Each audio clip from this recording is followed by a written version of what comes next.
استاد کا کام یہ، کسی روحانی استاد کا کام یہ ہے کہ وہ چیزیں جو غیب سے مربوط ہیں، یعنی ایک انسان کا، جیسے ابھی میں نے آپ سے عرض کیا کہ ایک انسان اپنی زندگی کا جب مطالعہ کرتا ہے تو ہزاروں لاکھوں چیزیں ایسی ہیں جو اس کی زندگی میں کام آ رہی ہیں، اور وہ ہزاروں لاکھوں چیزیں اگر موجود نہ ہو تو انسان زندہ نہیں رہ سکتا۔ اب ان چیزوں کے اوپر جب غور و فکر کیا جاتا ہے تو ان ساری چیزوں میں ایک چیز بھی ایسی نظر نہیں آتی جو براہ راست اپنی حرکت رکھتی ہو، جو براہ راست اپنی کوئی صفت رکھتی ہو، جو براہ راست تخلیق ہو سکتی ہو، جو براہ راست فنا ہو سکتی ہو۔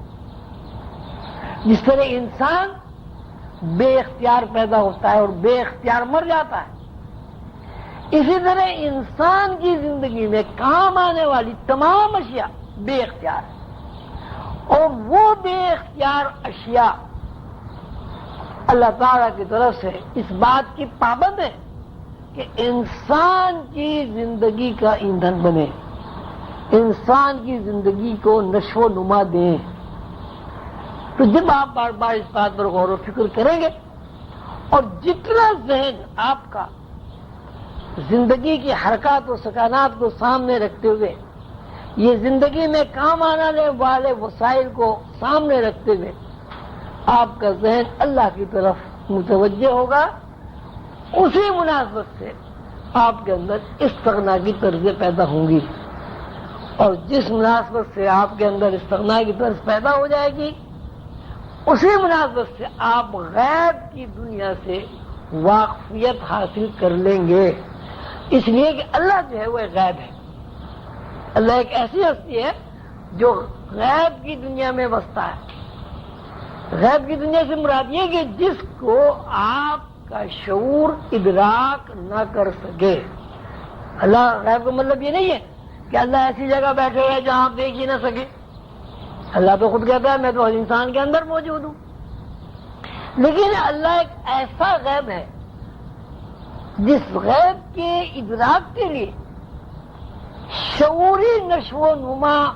دینے والی تمام اشیاء پر آپ کو تفکر کرنا ہوگا۔ شعور کو نشو و نما دینے والی اشیاء پر جب آپ تفکر کریں گے، سوچ وچار کریں گے،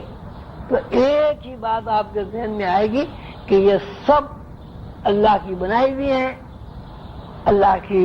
دی ہوئی ہیں، اللہ کی قائم کی ہوئی ہے، اور ان کا پورا کنٹرول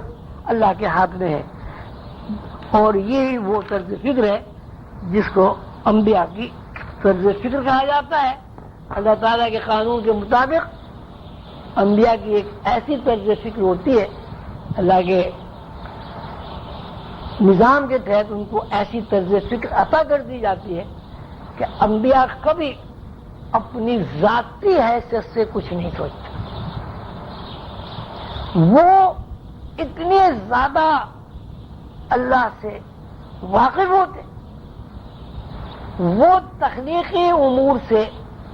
اتنے زیادہ آشنا ہوتے ہیں کہ وہ غیر اختیاری طور پر اپنے ہر کام کو اللہ کی طرف منسوخ کر دیتے ہیں۔ یہ اتنی زیادہ ان کو اللہ تعالیٰ پریکٹس کرا دیتا ہے کہ وہ ہر کام کو اللہ کی جانب موڑ دیتے ہیں کہ یہ اللہ کی طرف سے ہے۔ یہ طرز فکر اگر انسان کے اندر منتقل ہو جاتی ہے وہ روحانی بن جاتا ہے۔ اگر یہ طرز فکر انسان کے اندر منتقل نہیں ہوتی، وہ لاکھوں سال عبادت کرتا رہے، کچھ کرتا رہے، اللہ سے وہ کبھی ہم رشتہ نہیں ہوتا، اللہ سے کبھی اس کا تعلق قائم نہیں ہوتا۔ اب یہ کہ بھئی یہ دوسری بات، عبادات، روزے، حج، زکوٰۃ،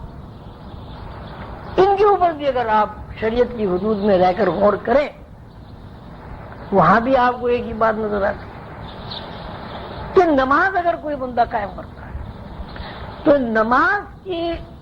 اولیت اور پہلا رکن یہ ہے کہ آپ ہاتھ اٹھا کر خود کو ہر چیز سے آزاد کر دیں، سرنڈر کر دیں، اور دوسری بات یہ کہ آپ زبان سے اس بات کا اقرار کریں کہ اللہ اکبر، یعنی آپ نے اپنی ذات کی نفی کر کے، دنیا کی ہر چیز کی نفی کر کے اس بات کا اعلان کر دیا کہ اللہ بڑا ہے۔ جب آپ نے اعلان کر دیا کہ اللہ بڑا ہے تو اس کا مطلب ہے کہ اب دنیا کی ہر چیز اللہ سے چھوٹی ہے، اللہ کے تابع ہے، اللہ کے زیر حکم ہے۔ اسی طرح آپ حج دیکھیں، حج میں کیا ہے؟ حج میں بھی یہی ہے، آپ طواف کرتے ہیں۔ یہ جتنے بھی ارکان اسلام ہیں ان کا منشا اور مقصد بھی یہی ہے کہ انسان کے اندر استغنا کی طرز فکر پیدا ہو، پیغمبروں کی طرز فکر، وہ طرز فکر جس طرز فکر کی بنیاد پر بندہ اللہ سے قریب ہوتا ہے۔ اگر یہ مقصد پورا نہیں ہوتا تو نماز نہیں ہے، حج نہیں ہے، روزہ نہیں ہے۔ اب روزہ آپ دیکھیے صبح سے شام تک آدمی بھوکا رہتا ہے۔ عجیب بیوقوفوں کی بات ہے کہ ہر چیز آپ کے اوپر جائز ہے، ہر چیز آپ کی کھانے پینے کی ہے، لیکن جہاں رمضان آئے آپ 12 13 گھنٹے نہ پانی پیتے ہیں، نہ کھانا کھاتے ہیں، نہ چائے پیتے ہیں، منہ بند رکھتے۔ کیوں؟ مقصد یہ ہے کہ آپ نے اللہ کے لیے اپنا منہ بند کر لیا ہے، ہر جائز چیز اپنے اوپر حرام کر لی۔ تو جس طرح یہ سوچ کر کہ پانی اللہ ہمیں دیتا ہے، ہوا ہمیں اللہ دیتا ہے، خون اللہ ہمارے اندر بناتا ہے، زمین اللہ نے ہمیں دی ہے، تو اسی طرح یہ سوچ کہ 12-13 گھنٹے تک مسلسل ہم کھائے پیے بغیر رہیں گے۔ کیوں؟ اس لیے کہ اللہ اس سے خوش ہوتا ہے۔ اس کا مطلب ہے کہ روزے میں ہر بندہ اللہ سے تعلق قائم کرنے کی مسلسل پریکٹس اور مشق کرتا ہے۔ تو مذہبی امور ہو، ارکان اسلام ہو،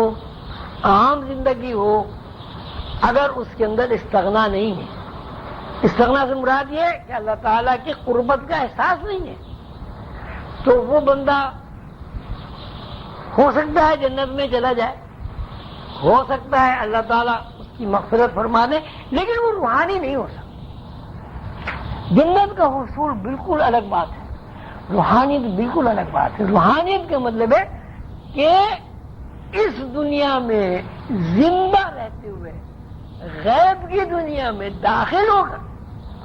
آپ غیب کی دنیا کے باسیوں سے ملاقات کریں اور ان کا مشاہدہ کریں۔ مثلا مرنے کے بعد جو لوگ گئے ان سے آپ کی ملاقات ہو سکتی ہے، انبیاء کرام علیہ السلام کی ارواح سے ملاقات ہو سکتی ہے، فرشتوں سے ملاقات ہو سکتی ہے، عرش و کرسی آپ دیکھ سکتے ہیں۔ لیکن یہ جب ہی ہوگا کہ جب آپ کے اندر غیب کی دنیا میں داخل ہونے کی صلاحیت بیدار و متحرک ہو جائے، اور یہ صلاحیت اسی وقت متحرک ہوتی ہے کہ جب انسان کے اندر استغنا ہو، یعنی سوچ ہو، فکر ہو، اپنی زندگی کے بارے میں تجسس ہو، تلاش ہو کہ ہم کہاں سے آئے، کیوں آئے، کہاں چلے گئے، اور یہ زندگی میں ہم نے جو 60 سال 70 سال 80 سال 20 سال 50 سال گزارے ہیں، اس زندگی میں جو وسائل ہمارے کام آئے وہ ہمارے وسائل کیوں کام آ رہے ہیں، اور ان وسائل کے پیچھے کیا سسٹم ہے، کیا حرکات ہے، کیا قانون ہے، کہ ہر چیز کی خاصیت بھی الگ ہے، ہر چیز کی شکل بھی الگ ہے، ہر چیز کا ذائقہ بھی الگ ہے۔ تو یہ روحانیت کا یہ اصول ہے